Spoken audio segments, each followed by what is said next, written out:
Once those curtains close, it's about to be exposed. What's going to be exposed? Corporate media. We're taking them on right now.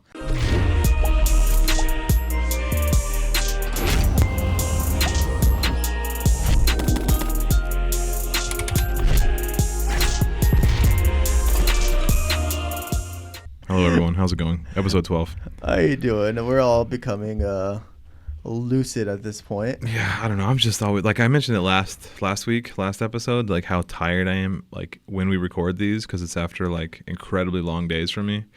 I like run around all over town, work, get up super early, take my wife to work, come home, go back to work all day, run around, do errands, then come home and we record these at night after I've had a sleepy time tea. And it's just every time I'm just so tired. I was like nodding off or upstairs, like just like waiting and like getting like stuff ready. And then I sat down for a second and then my wife like called my name.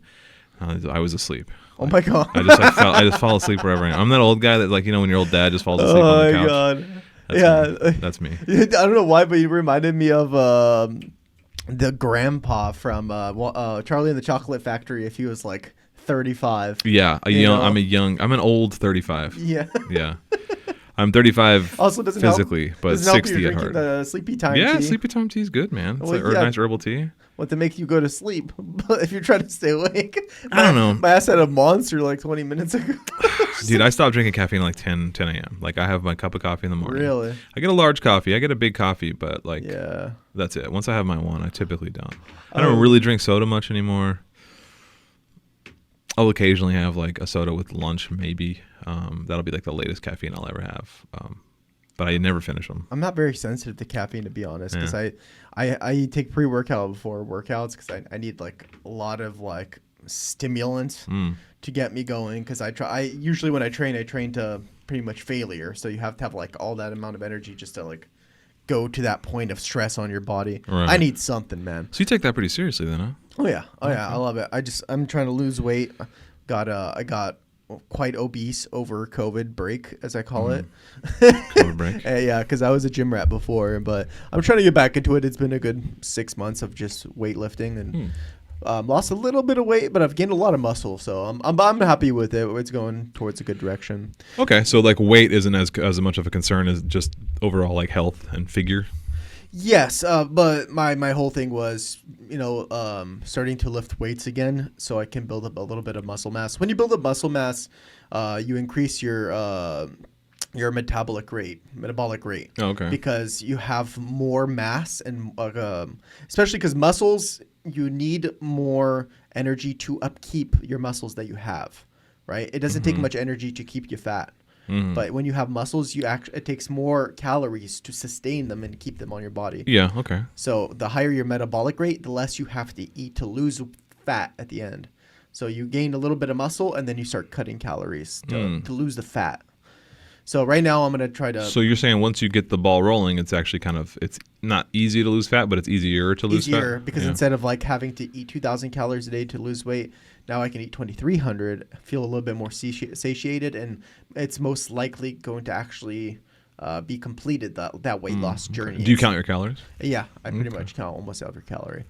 I try to. And then days I go over, I'm like, fuck it, well, it's a bulking day, Oh, okay. I lift extra heavy that day. That's a nice little built-in fail-safe. It's like if you eat extra, you can just like, well, I'll just make it up on the back end. Yeah, exactly. Okay. So either way, just like you still got to go lift the weights, or I do a little bit of cardio, but it's usually light cardio because my knee. I had surgery on my knee a few years ago. I had a meniscal tear. But okay. Where are we going for this? Oh yeah, with caffeine. So right. Yeah, with caffeine, because of such high doses of caffeine I've taken over years. I'm not very sensitive to it, so I could drink a Monster at like 9 o'clock at night and then go to sleep at 10. Okay. It doesn't affect me that much. I absolutely could never do that. Yeah. I'm just built different, but in a bad different. Yeah, I'm also pretty heavy, man. I'm 265. So okay. I'm overweight as well, not by much, but like I'm like 15 pounds over, like I think what I should be for because I'm also really tall. I'm 6'2", but I'm 5'9". Like, okay. Well, yeah, I'm 202 pounds right now at 6'2". Well, that's not that bad. That's really I think I'm supposed to be at like 195 or lower. So I'm like I'm supposed to be 10-ish pounds overweight. about 180 would be an ideal weight for me. Oh, okay. Yeah. I've been considering going to the gym. I'm like almost there. I I've never gone to the gym. I went to like one of those cheap gyms when I lived in Tucson like once. This was like 8 or 9 years ago. It's the only time I've ever been to a gym, and it was the last time. So I'm just not a gym dude. I used to be healthy. I used to ride bikes. I used to be like a cyclist, like a pretty active cyclist. I have like multiple bikes in my garage. Ty Armstrong here. Hopefully, yeah. I have so many of those little spandex suits, my little kits, my cycling kits. I have a ton of those kits. I used to do a lot of cycling, but Nice. I haven't ridden in 5 or 6 years now. Nice. Well, I mean, I didn't lift weights for a few years too, and I used to play soccer, indoor and outdoor. So I was a big soccer fan. I used to play a lot of volleyball. I was a big volleyball guy. My body, it's meant for wrestling. It's meant for weightlifting.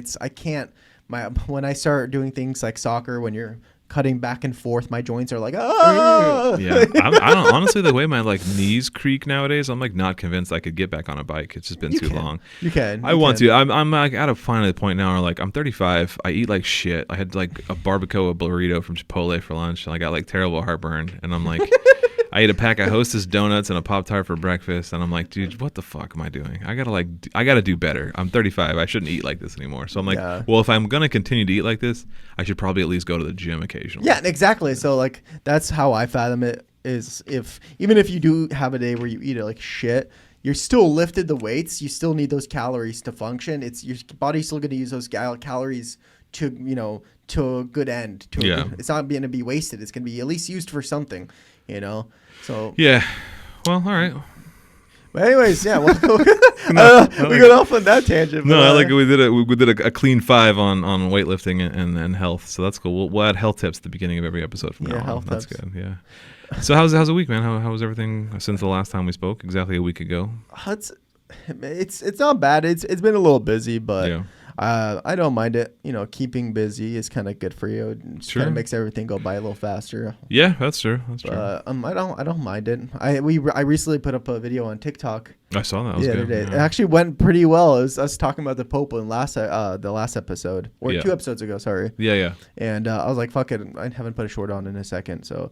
I clipped that, and it's like over 100 likes on TikTok. I was like, that's I nice. saw that. It kind of had a nice little traction on TikTok. So cool. That wasn't bad. We got like 5 subscribers from that. I'm like, wow, Oh, from nice. one video, that's not bad. Not That's bad really at not all. bad. If we do 5 subscribers per video, there you go. Yeah, I don't know. That's probably not sustainable. I don't know. Maybe not now at least. Sometimes It's exponential growth. Yeah. Sometimes you just throw a video out there and suddenly 40,000 views. You're like, what difference has this video been? The algorithm gods. Yeah. Yeah, it just doesn't make any sense. It's like the last video I put out was 3 times better than this one, but whatever. I'll take whatever. Don't question what the people want, man. You got to give the people what they want. Yeah, I guess so. I saw that. I really appreciate you making those shorts because I don't do anything with social media because I'm an old man. I love editing videos, man. I love putting shit together. I love seeing our content out there. I love, that's always been a dream of mine, and I like to push people to, explore their dreams as well. Sure. But I've been doing gaming and other types of content for years, and I was like, I've been wanting to do political content since like 2015. Yeah. And I think I'm like, it's time. I think I'm going to put my skills to what I've always wanted to do, and here we are. Hell yeah, here we are. Yeah. I just offered my basement. That's all I did. So, hey, do you want a basement to do it in? We got the commie bunker. Want the commie bunker to do it in? Yeah. Cool, man. We want to get into some news. Yeah, let's get into some a good news. little segue. Talk about the news, as awful as it is, just in general, just the world. We can start with local domestic news. Recently, I think. I don't have the date actually. I believe it was Wednesday.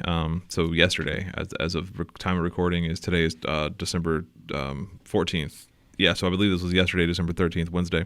The House voted to approve an impeachment inquiry for Joe Biden. It was straight up along party lines, 100% party lines, 221 Republicans, 212 Democrats, which is the House split.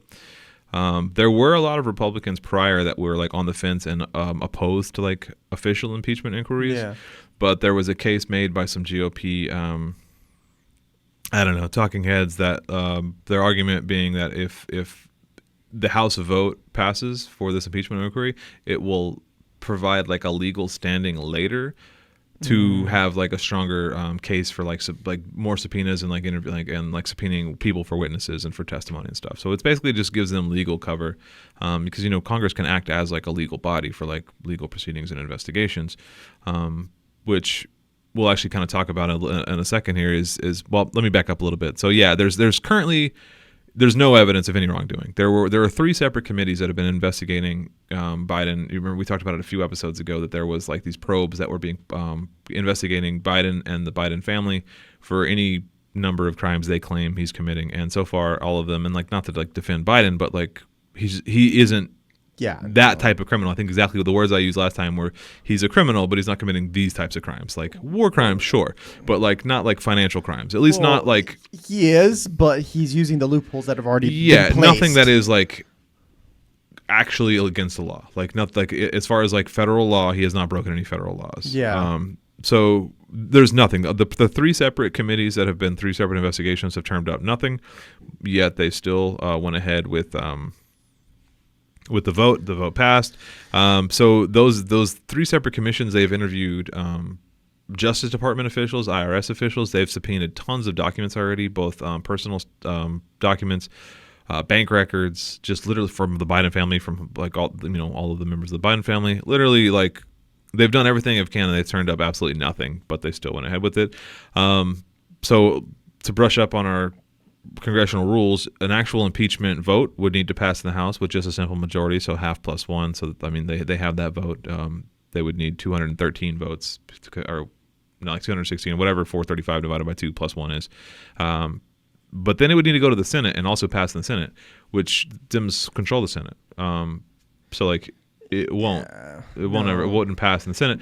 The only thing is that these can take a while. So my guess is, and this is what I have like written down, is just my commenting on it, is like my guess is, and this is not the hottest take in the world, it doesn't take a whole lot of brain power to come to this conclusion, that my guess is they're just going to try to prolong the investigation, prolong the impeachment until the January 2020, or excuse me, until the 2024 election, and hope that they flip a couple seats in the Senate, have a simple majority, Republicans have a simple majority in the Senate, and then push it through so that they could it'll be impeaching him. Because I wouldn't, this is kind of like what people say is like, we've lost all faith in the actual democratic process of the House of Representatives and the Senate, right? Like they will vote to impeach him regardless of any evidence. There is 0 evidence on all their commissions, all their probes, and they still voted to start this official inquiry.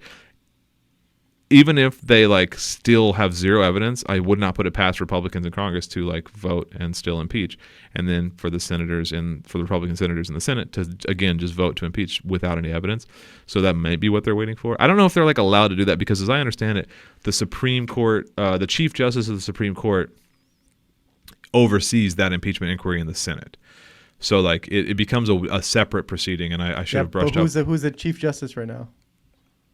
Is it Kavanaugh? I said, who's the Chief Justice? No, it's Alita.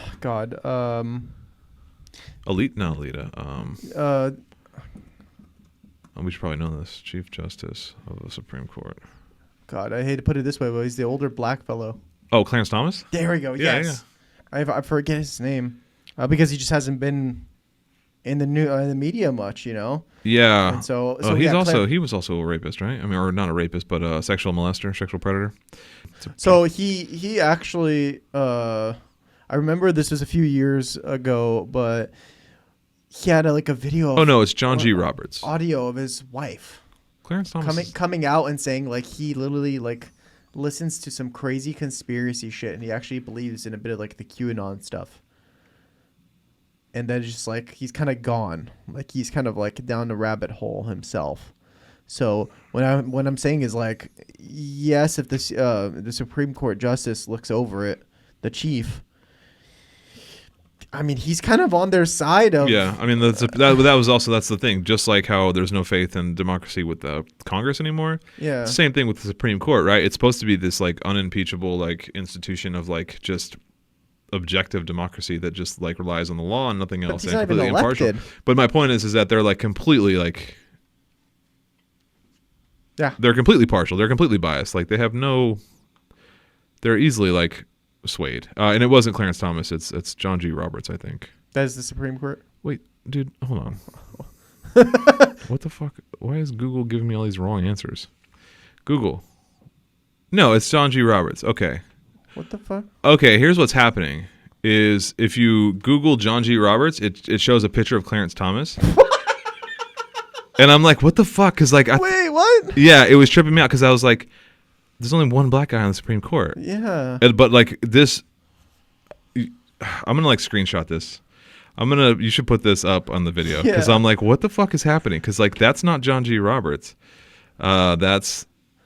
So I was tripping out because I was like, is there a second black dude? Is John G. Roberts black?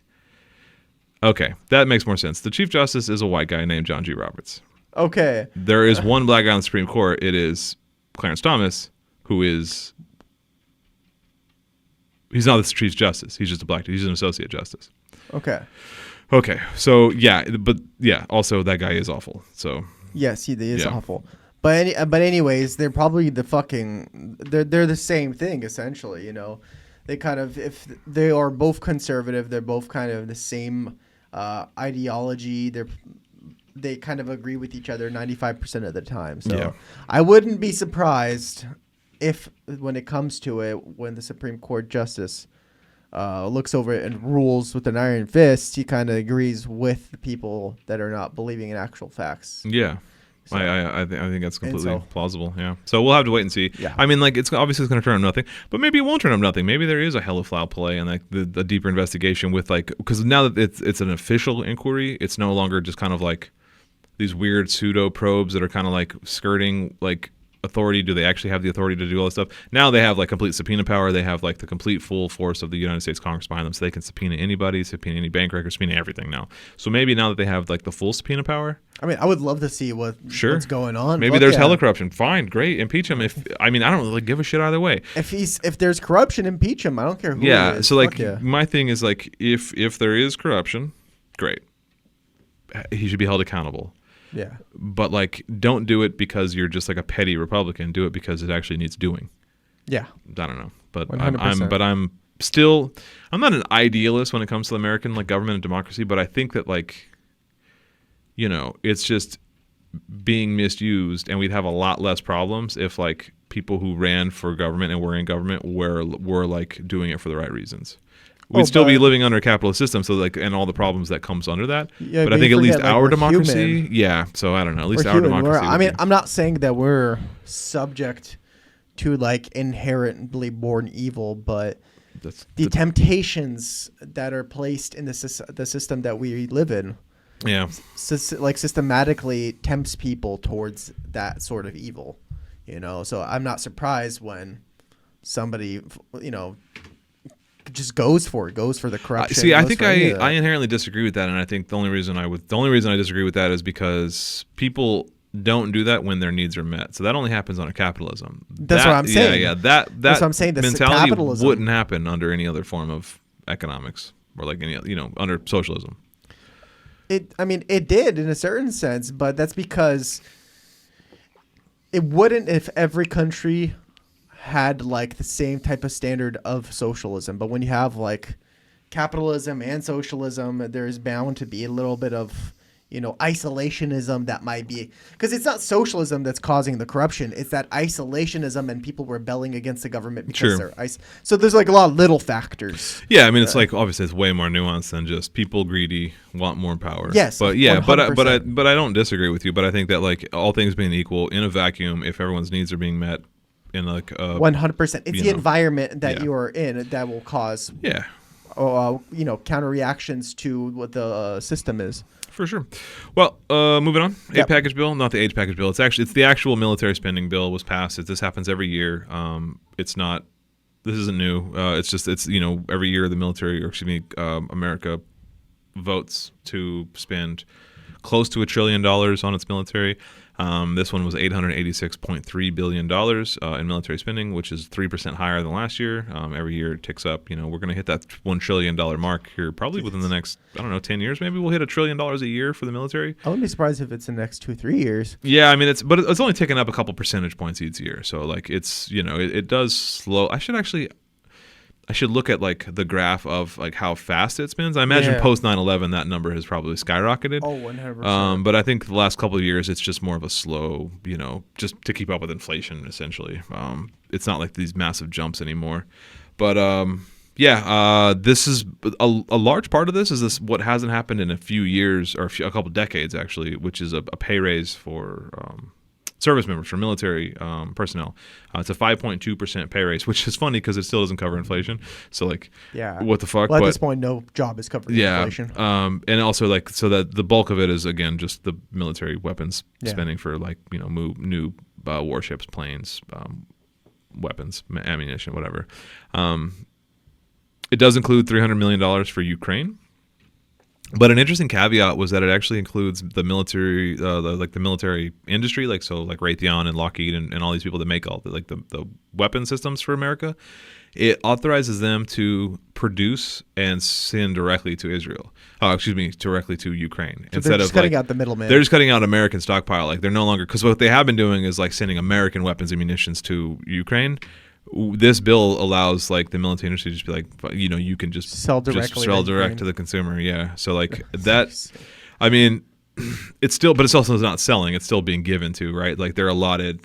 We're basically like giving them an allowance of like, you can make X amount of like Abrams tanks, X amount of like M4s or whatever, and send them to Ukraine directly. You don't have to like take from our reserves. So I don't know like what that means in the long run. So I don't know, we'll have to see like how this turns. I guess I got a news update today, not today, like 20 minutes ago, that Putin just gave like a 4-hour or 5-hour speech about how the war in Ukraine will never end. Like he's dedicated to the cause and stuff. And so like he's dying on this hill. Yeah, so Putin's not gonna. As of now, it sounds like Putin, without having read that article. I just saw the headline on my phone, so I don't know the details. But it sounds like Putin's committed all out. With context as well, he knows once that war ends between Ukraine and Russia, there has to be now some sort of trial to basically calibrate what the hell happened. Because once the war ends, they're gonna, war crimes. There's gonna be lawsuits against Putin. There's going to be the UN condemning Russia and possibly some kind of global sanction on them or some sort of penalty, or Putin can be asked to, enter The Hague or go to like some kind of war crimes tribunal. Excuse me. Well, I mean, they can ask, but like he would have to kind of, at some point acquiesce and go, which he may just refuse, and that could. Well, the UN could also like try to stage some kind of global sanction. Yeah. Right. So we're like, nobody in the UN is going to cooperate with Russia. And if you do, you're on the shit list. You're on the shit list as Put well. them on the same list as Cuba. I think. I mean, how much longer does Putin have? He's in his 70s now. So, yeah, late 60s, early 70s. Yeah. I mean, if he continues this for the next however long, he's just gonna die before he has to pay for any war crimes. Well, I mean, which is, not surprising because of American. Yeah, 71. Because American fucking presidents have not, gone for any war crimes. George W. Bush, Nixon. Ford, prior to death. Lyndon B. Johnson. LBJ's, who I meant. George W. Bush's dad. I mean, God, every single. I mean, that's what I was saying. That's what I was talking about when I mentioned with Biden is like, obviously he's guilty of crimes, but like just not the kind of crimes Republicans Russia is in America, yeah. So they're not going to have that sort of sway where they could just do whatever the fuck they want. Yeah, I mean, we'll see. That's like kind of the difference, right? Yeah, we'll see. The one other kind of interesting note about the defense spending bill was that it actually, an original version that passed in the House, included both abortion access and transgender, like hormone and surgery care for transgender military members. It was like it just included, access to those social services for military members, but that was cut by Republicans, and Democrats kind of like raised a stink about like they were gonna sink the bill and not vote for it, but then in the end they all just voted for it anyway. It passed with an overwhelming majority, more than 2/3. They'll Democrats will definitely cut their losses and vote for something that they don't agree with, because in the beginning they don't really agree with it in the beginning anyways. So it was just kind of a bummer that like they have so many opportunities at any point to take a moral stand on any of these issues. Like, they cut necessary services, healthcare services for military members from this bill.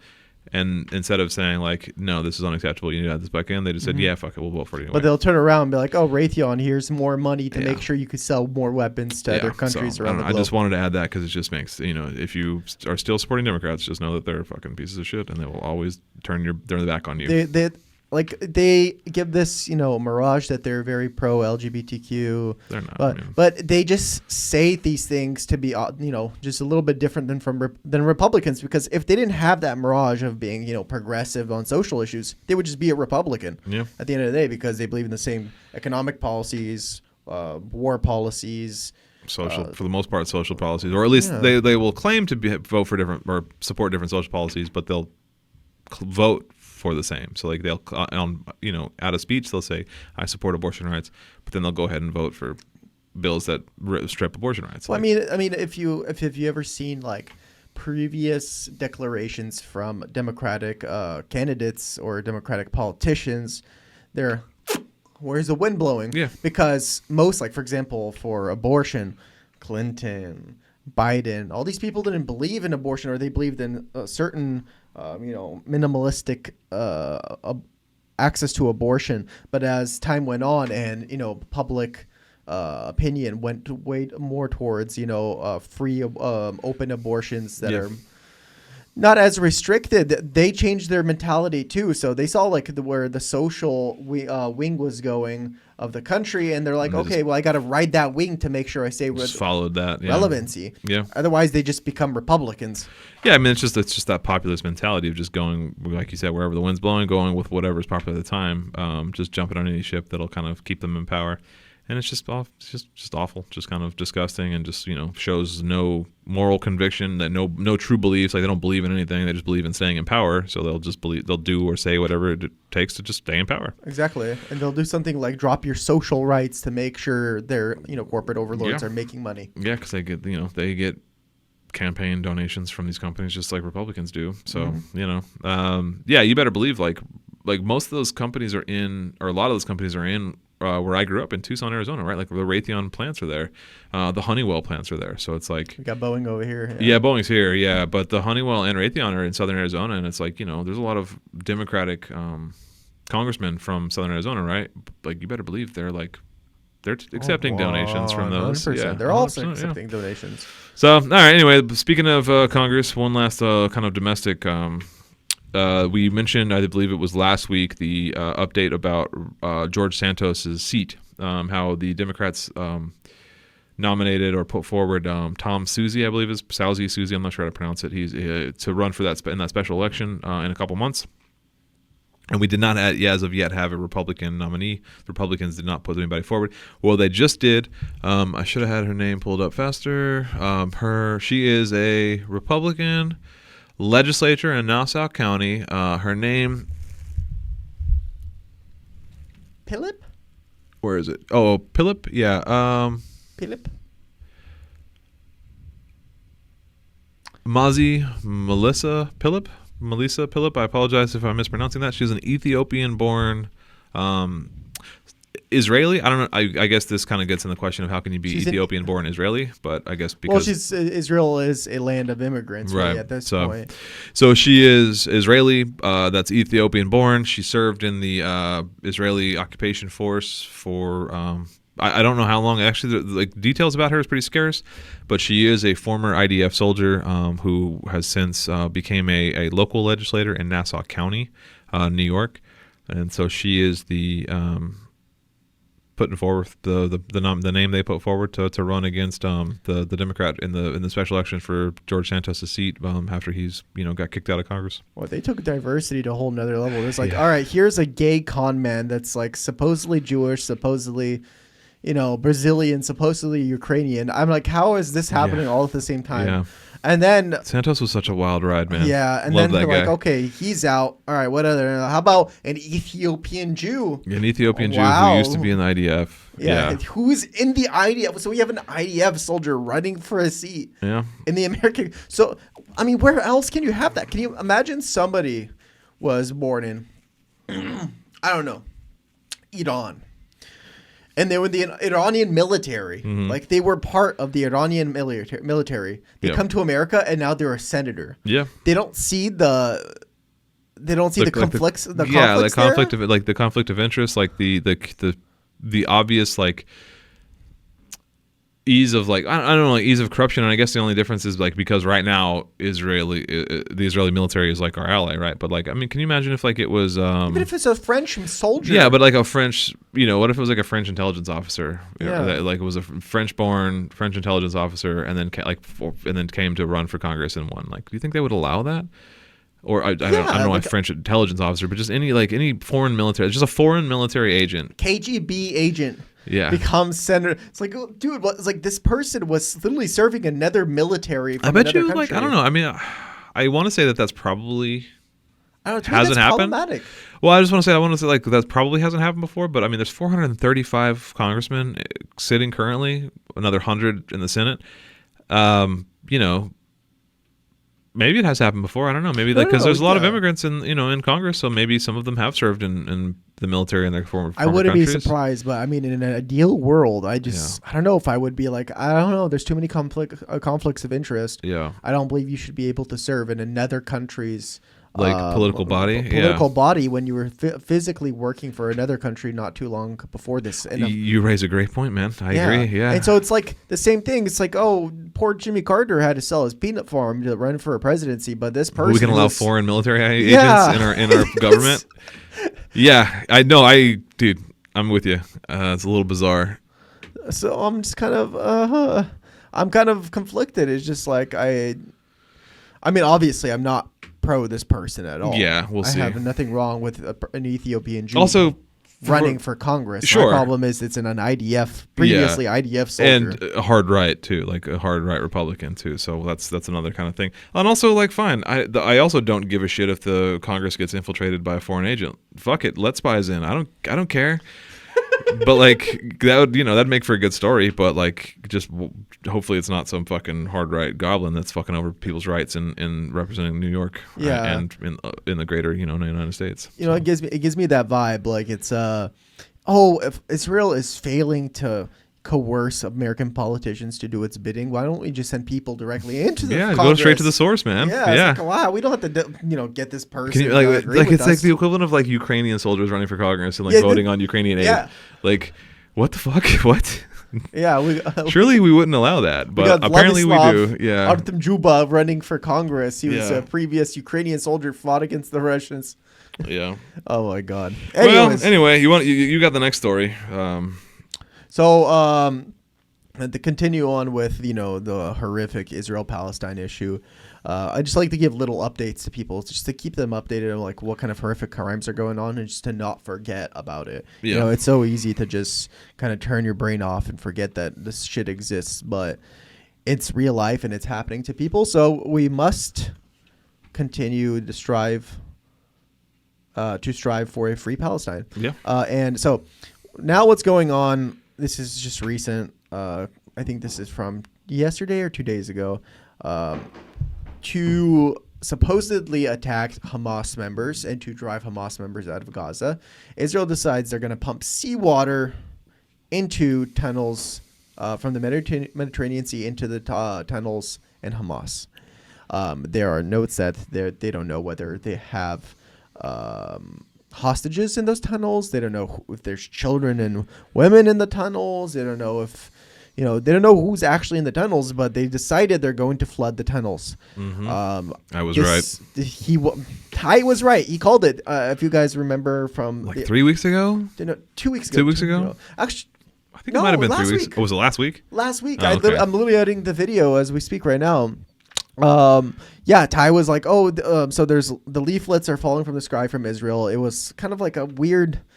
It was a weird story. We couldn't find any real corroboration on it. Like the only news that was reporting on that story was Jerusalem or something. Yeah, it was like Jerusalem news. We're like, I don't really know what's going on with this. Why would they report on their own like weird shit going on? But it was true. Yeah, and this basically leaflets dropped a quote from the Quran saying, the sin shall be washed away or something. The sins should be flooded or something. Yeah, some sort of like weird metaphorical threat. But using their own holy book, which is Jesus Christ. What kind of sadistic people are we working with? No. And so basically what happened a few days later, Israel started flooding the inside of the tunnels. So Ty was right. I guess it was just just like mental warfare. Have the people start going against Hamas. That's never going to happen. Yeah, But I and didn't think they would actually do it. Jesus Christ! I mean, this must be another war crime. I don't know if this is legal. yeah, and the Israeli defense officials have refused to comment. President Biden has refused to comment. Although he did say that he does not believe hostages were being held in the tunnels. I don't know how he would There's know no that. confirmation. Yeah, he just talking out of his ass. Yeah, it's just it's like, it's just fucked, man. They're just doing everything they can to just be the villains in this story. I learned as of I think like yesterday or something that of the 2.2 roughly million Palestinians that live in Gaza, 1.9 are now homeless or displaced. So it's like almost 100% of the population are homeless. And that's what I was saying earlier. Is like they're not trying to kill them all. They're trying to destroy the entire structure. Just the infrastructure of Gaza. Where are they going to live now? They have to move. So it's Yeah. ethnic cleansing. Yeah, that's like kind of the definition of ethnic cleansing. Ethnic cleansing doesn't always mean like complete genocide and extermination of a people. Genocide is ethnic cleansing, but ethnic cleansing Genocide is ethnic cleansing. but Ethnic cleansing is not always genocide. Yeah, genocide meaning they're trying to wipe out the people from the face of the earth. Yeah, they're just trying to clean these people out of the land. Yeah. If that makes any sense. Yeah, it's just pretty awful. I mean, speaking of Israel, unless you have anything else to add about this flooding, we don't know what that's going to do too. Like it's like this story is from today, I think, right? Or yesterday, last night. We don't know what effect this will have on the people. We don't know like if there are actually people living in those tunnels or hiding in those tunnels or whatever. I assume probably, right? But there's everything is being bombed to shreds. You Yeah, know, so like like- you said, well, the vast majority of people are homeless literally because every building is being blown up, civilian centers. So what are people going to do? They're going to seek refuge underneath where there's no bombs, And they flood those tunnels. and then they flood the tunnels. So we don't know what the actual like repercussions or the aftermath of this is going to be. Obviously, it's not going to be great, but we'll have to keep following, kind of see what's going on with that.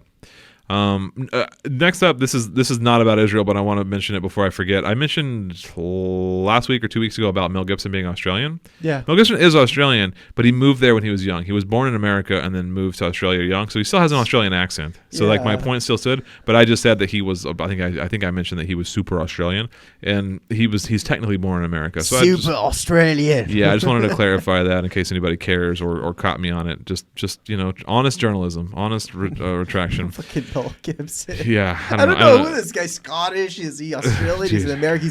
He's everything. He's everywhere, man.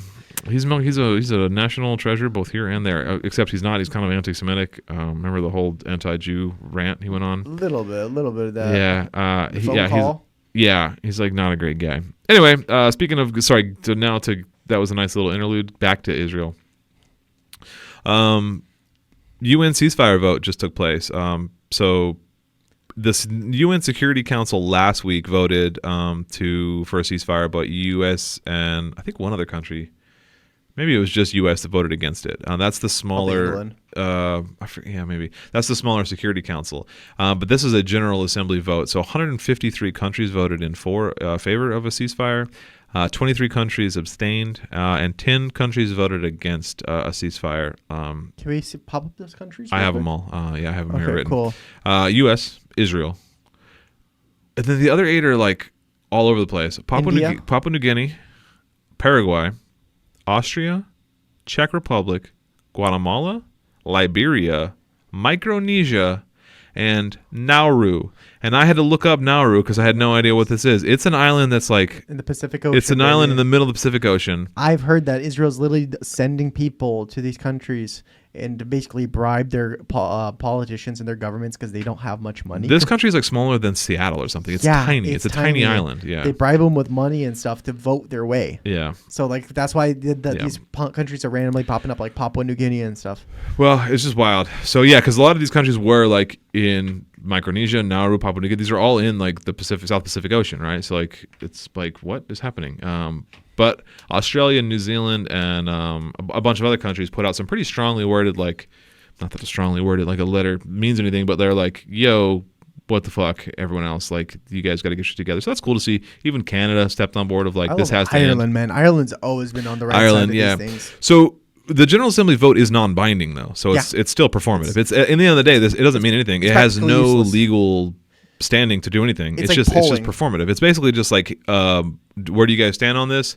We shouldn't do it. Okay, thanks. Continue doing it. Like we just wanted to see where everybody stood on It's this. global polling for Yeah, governments. it's essentially just a global poll, right? Of like the 200-ish. Yeah, it's about 200 countries or 185 countries or whatever in the UN General Assembly. just where do you guys all stand? That's so how you know it's rigged, though. the Security Council resolution, that would have an effect. That would Yeah. have like actual UN peacekeepers having to act, but that one was vetoed. The vote was vetoed by the U.S., so the vote never actually went through. Because there's how many people in the Security Council? Is It's it 5 or 6? it's always 10. So the way it works, I believe, is there's always 5. Major There's ones? always 5 countries that don't rotate, and then the other 5 rotate. Okay. So it's like of the others, it's like you have to do your stint in your tour in the Security Council, and I think it's a handful of it's like England, U.S., like France, Japan. I think maybe is one. I forget. Russia. Yeah, and Russia. There's China. There's the 5 leader England, countries. France, USA, China, Pull it up, and we'll just pull it Russia. up. I'm pretty sure that's it. Yeah. Yeah, council members, and then the other members are like rotate in and out. Yeah. Of like the India randos. and some random. So permanent members are China, France, Russia, UK, and US. So those 5. Non-permanent members currently are Albania, Brazil, Ecuador, Gabon, this is an African country, Ghana, Western Japan, Africa, Malta, Mozambique, Switzerland, and then the United Arab Emirates currently. But those, I believe, swap out. So yeah, the 5 forever members are China, France, Russia, UK, US. From what I believe, if those 5 that don't rotate, if any one of them Yeah, they have like veto vetoes power. it A doesn't go vote won't through. come to the floor, and that vote was for a ceasefire. So that one could work. But also, this General Assembly ceasefire vote wasn't just a ceasefire. It actually calls for the specific wording was like an adherence to international law, as well as international humanitarian access for the hostages. So kind of what that means is that those 10 countries are like openly, because like the bill says, or the resolution says, adherence to international law and humanitarian aid for hostages, and they said no. So those 10 countries, Micronesia, Austria, Czech Republic, whatever, are like, they're openly saying fuck international law and fuck them hostages. Like, the way they voting worded no. it was Yeah. specifically like follow international Follow law, international which law, would be a ceasefire. Yeah, and then Effectively. what was a ceasefire in addition to like all of the other stuff, and so Okay. it was just like, and then they were still just like, nah, dog. Who are the neutral countries? The 23 abstentions, I didn't write them down. Okay. There's too many. 23. I don't know, but also fucking. That's why we don't allow abstentions in the CP. Yeah. Like for votes like that, we don't allow abstentions because like no, You choose a vote. side. Like Choose a side. no, Yep. fence sitting is for liberals. Like don't just like be like, oh, Abstain. wishy washy going back and forth. Like choose a side and stick with it, you coward. Yeah, So, neutral, like- neutral sides with the oppressor. Yeah, Always. neutrality is for cowards. So It is. for anyone listening out there, If you're neutral, you're a coward. don't ever abstain from a vote. Or sex. Or don't ever abstain from sex. Sure, I didn't. Okay, that one threw me for a loop, but sure, that too. Yeah, so I don't know. We'll have to kind of see. There's just not. It's not great. Nothing is going right for Palestine. Flooding, almost 100% of the population of Gaza homeless with no food and water. I forgot to mention part of that. The notes I was reading, some of the different quotes about that general ceasefire was talking about like because of 1.9 million out of 2.2 are homeless, like the amount of the food insecurity, the like healthcare, like more people, they're saying like we're about to hit a point where more Palestinians are dying from hunger and sickness and disease than from bombs. We're going to reach that point soon. And so that was what this whole thing was for, was like, we got to get these people some food. We have to stop so we can get humanitarian aid in. I heard the scary statistic today, actually, that the mass majority of Palestinians do not eat every day now. Yeah. The mass majority. That's insane. That's insane to me. Like, people are just literally not eating. That's over 1 million. That's like close to 2 million people just not eating daily.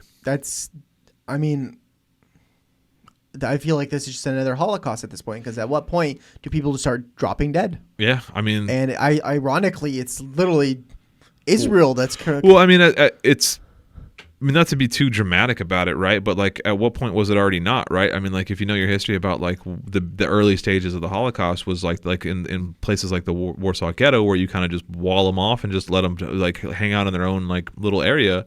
That's Gaza. Add badges to them. Yeah, that's literally just Gaza. 100%. And now we're just literally letting them starve to death. And then what happened next was then the liquidation of the ghettos, where they moved in with their troops, and that's what now Israel is doing. They moved into Gaza, and now there's open fighting in the streets. So like, and there was also, not for nothing, but like a Warsaw uprising that was ultimately unsuccessful, and everyone was killed. All of the Jews that fought in the Warsaw uprising, but like, I mean, it's obviously it's not that it's not a complete one for one parallel of what everything that's happening, but like there are some pretty obvious parallels that are there's just more some. general that are happening. Yeah, it's a decent comparison. Yeah.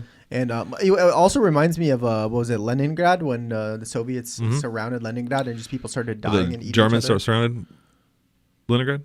What? Yeah. When the Germans surrounded Leningrad? Yeah. When people like it was, God, it was how long were they surrounded for? I think Like it was 9 months or something? Yeah, and people started eating people. Yeah. Like. Oh yeah, no, that was one of my students asked me recently, what was the worst place to be in history? Yeah. And I was like, probably the Battle of Carthage, and like when Hannibal backed the Romans against, and they just like every one of them was slaughtered over the course of like 3 days. Everything. And then was Leningrad. Yes. Those two places are probably the worst places. I think the average life expectancy for a Russian soldier was like 23 hours from like the moment you were conscripted to the moment you like. Yeah, you pretty got much there. just sent your death. Yeah, you had about 23 hours on average to live. Oh my God, can you imagine getting conscripted and just like. Yeah, you were going to be dead like probably within a day.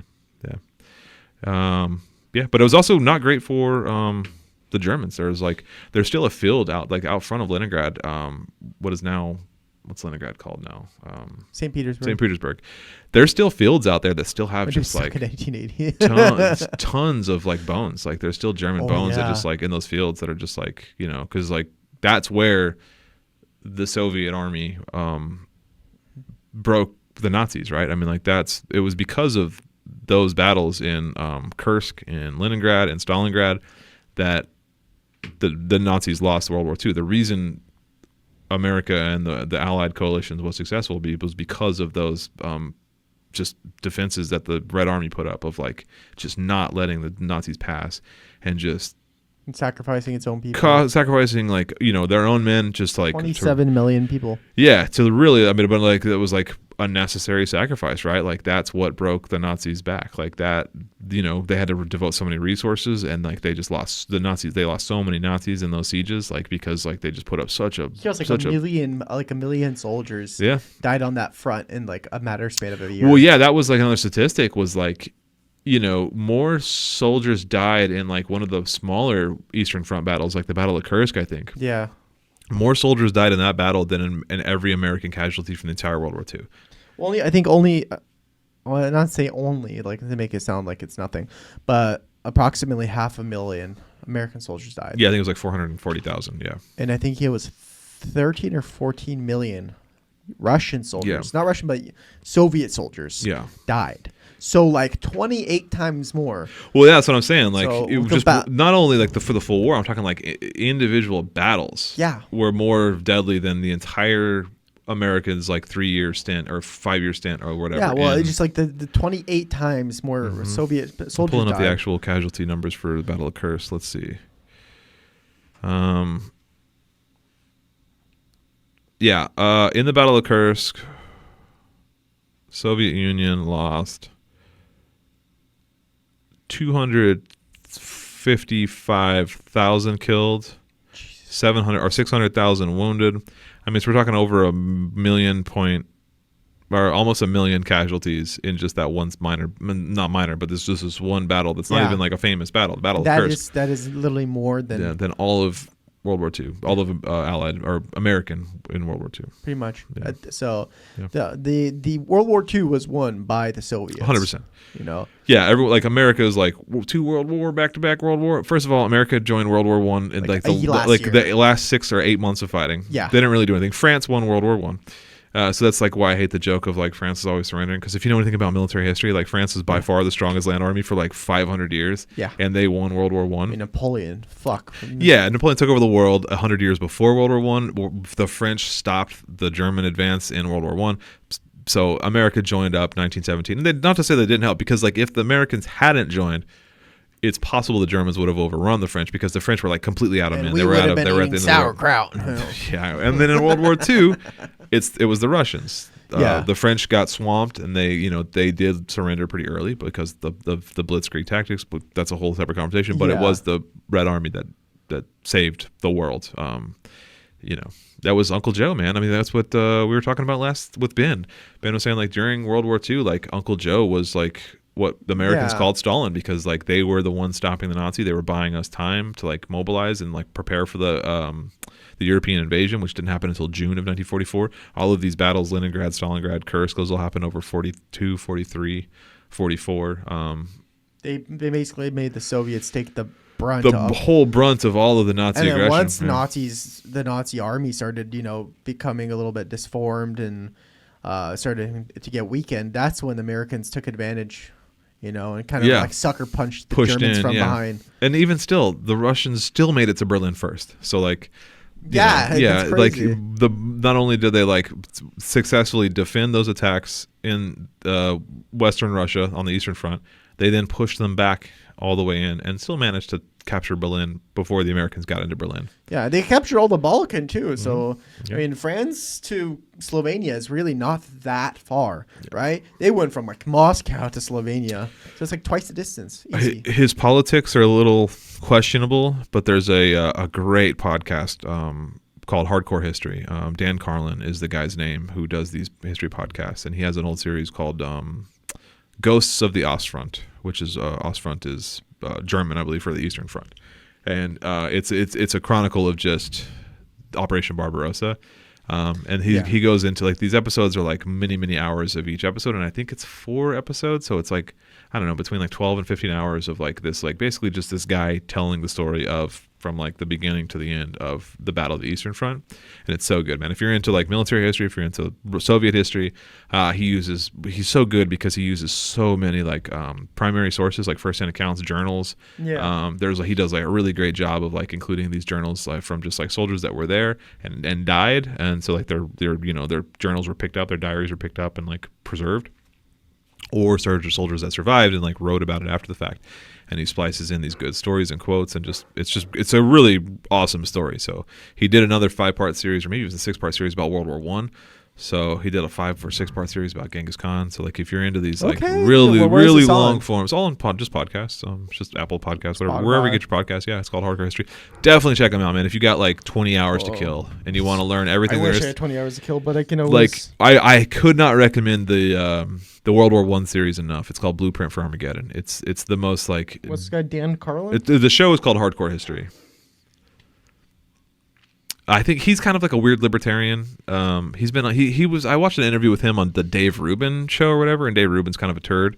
Oh yeah. And like his politics, I don't know. He's kind of weird about like actually saying where he lands. So like, he's kind of like I assume from what I've gathered from different like interviews and stuff. I think he's kind of like a libertarian, but he has a damn good historical. He will say he's not a historian, but it's a really good historical podcast. So check out Hardcore History with Dan Carlin. Okay. I'm the biggest fanboy. I recommend that to everyone I meet. It's so good. He's such a good storyteller. Dude. I will definitely. I love history. I mean, Yeah. I got a degree in archaeology. Yeah. I mean, history is definitely part of like my soul. Keep in mind, he only releases like one a year, maybe. One episode a year. Yeah. Well, he's on episode like 80 right now. Oh yeah. Well, so like the older episodes go, but like he's slowed down to like I think like every 6-8 months maybe an episode. So it takes a while because they're like 5, 6, 7 hours long. So like the amount of he has to read like 20 books to put out one of these. Oh yeah, so it's like Jesus Christ. And he he's still not a fucking socialist even after reading all those goddamn books. Yeah, he has a political podcast too called Common Sense with Dan Carlin. Oh God. But it's mostly just like putting like modern political kind of like stories into historical perspectives and like saying like how does like the election of Donald Trump and kind of like where that went in 2020, how does that shake up against like previous revolutionary like elections, not like from a socialist revolutionary but just like from a like a momentous revolutionary. He also wrote a book too, I believe. He wrote a book about like my dude's everywhere. Yeah, I mean he's like a pretty prolific dude. He's all over Twitter too. He wrote a book. I haven't read it yet. I actually it's kind of on my list to read. It's about all the times humanity has almost become extinct, like from like the Black Plague to like nuclear war. Like every time we've pushed ourselves to the brink, either from natural or man-made causes. So I believe it's like I forget what the book is called. Humanity's just edging itself. Yeah, it's just was it gooning? Humanity's gooning. Yeah. I read an article about gooning today, and I wish I didn't. I was like, what? I don't need to know this. This is like TikTok shit. Get it out of here. Oh my God. Oh God. Who is that? There's on Netflix. I watched it over and over and over and over and over again. and it's a documentary on World War II. The end is always near. It's his book. Okay. Yeah. And it's a documentary about World War II. Okay, I don't know if you could look that up on Netflix. The new one? No, it's an old. Oh, it's they an just old released one. a new one I want to watch.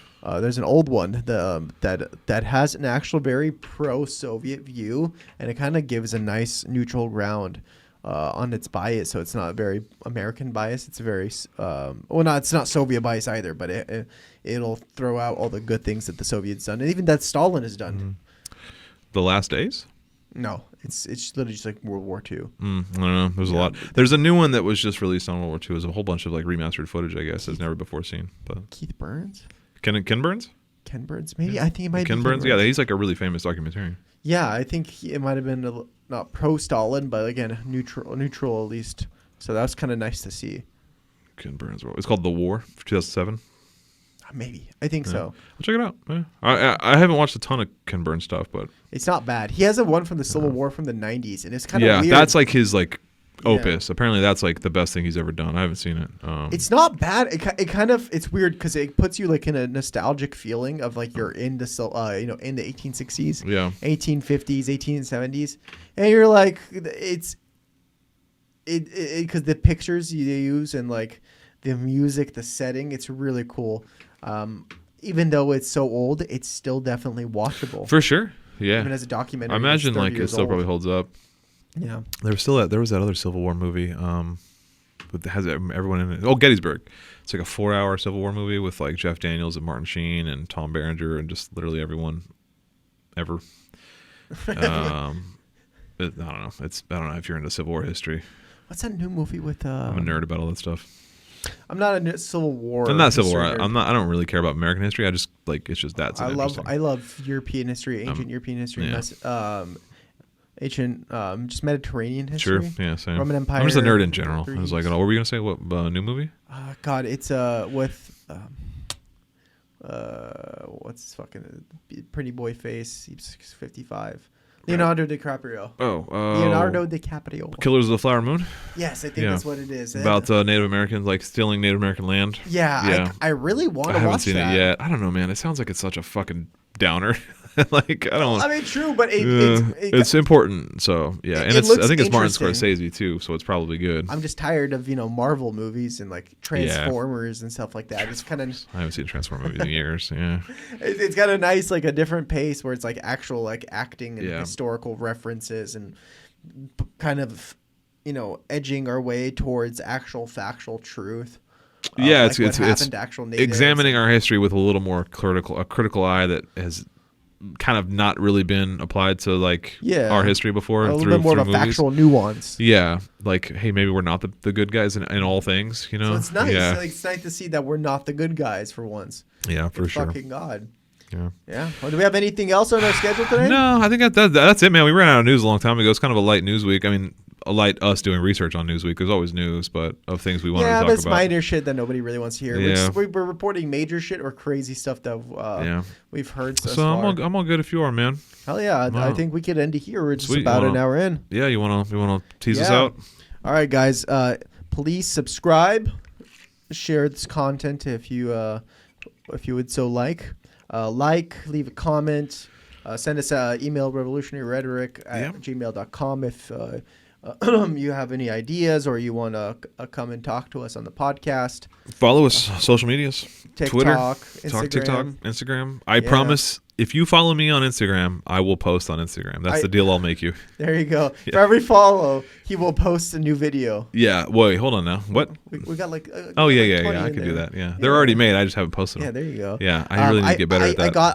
I got into the actual account on my computer. I don't know if you saw that. I saw that, yeah. Yeah, and I posted a video. Error message. Can you make sure I didn't because there's a thing where it says share to Facebook. I hope I didn't share it to your Facebook.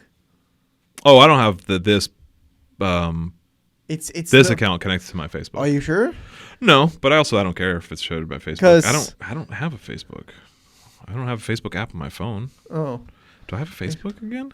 I don't know. I deactivated my Facebook. If I accidentally activate it again, oh God, I do have a Facebook. I told you. I have a Facebook with because look 1,000 notifications. What the fuck? Look. Anyways, that'll be it for us. Please like, comment, share, subscribe, follow. and I'll pop up something right here.